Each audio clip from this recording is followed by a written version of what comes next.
Episode 9 is set to introduce tons of surprises as well as twists and turns by writer and director J.J. Abrams in order to change our perception on both The Last Jedi and The Force Awakens. This is Mike Zero. If you guys are new to the channel, do make sure to subscribe to see future Star Wars content. Now, that's one thing that I'm truly looking forward to seeing in this movie is, of course, what kind of revelations and what kind of twists and turns we will actually get that will change the way that we actually look at the past two movies. Now, these past couple of days or so, we've been learning a whole lot more about this film when it comes to some of the set leaks, the set designs, the concept art and storyboard descriptions, etc.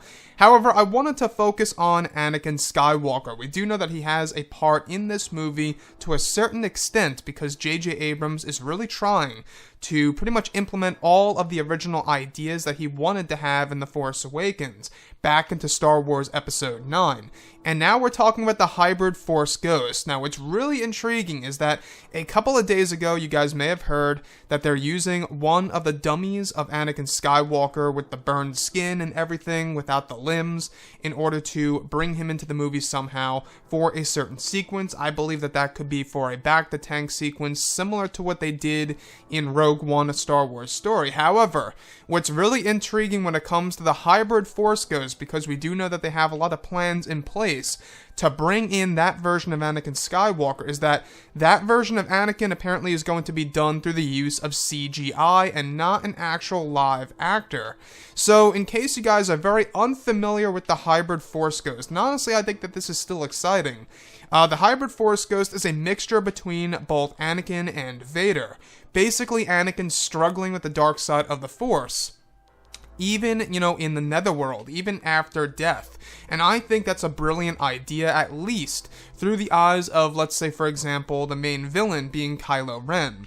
So I want to go all the way back to J.J. Abrams' original idea of the hybrid Force Ghost, which was also originally created by Ian McKellen.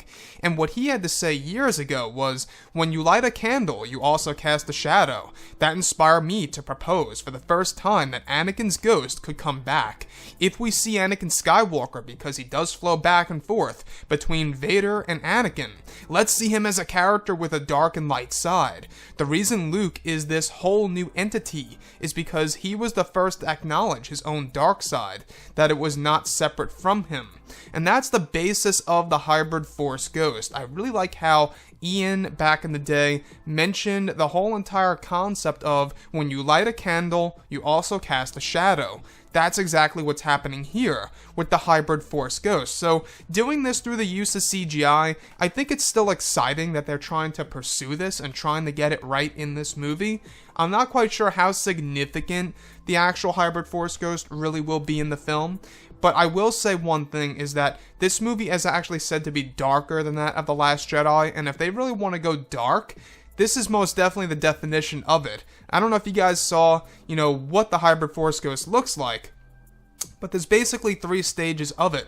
There's Anakin Skywalker with the hood over his head, with like a couple of cracks in his face and scars and a blue eye. Then it goes over to a half Vader mask, half Anakin with the hood over his head, and also having some scratches on his face. Then it's a full Vader mask with the hood over its head. So I really love the phases of the hybrid Force Ghost in Episode 9. Now, the best way to make it make sense is that only Kylo Ren would see this version of Anakin Skywalker. Now, we've heard of the past descriptions and concept art descriptions as well about actually Rey seeing the hybrid Force Ghost that leads her to a Sith cave or an actual vault full of Sith relics and artifacts.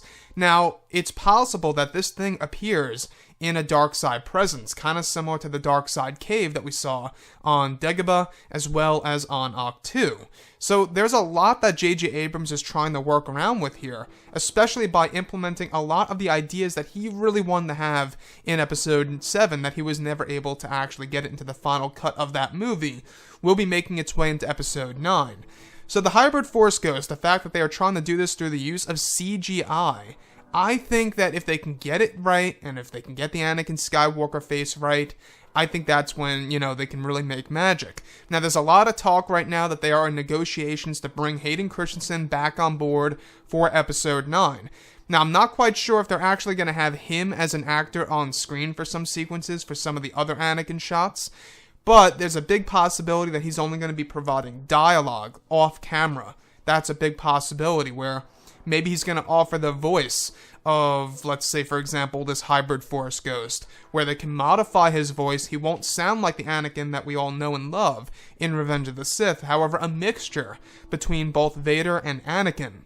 Anyways, guys, drop a comment below. Let me know what you think about all of this in the comments. And if you guys did enjoy the content for today, do make sure to drop a thumbs up on this video to support the channel. I thank you all so very much for the kind support, and I'll catch you guys next time. Gun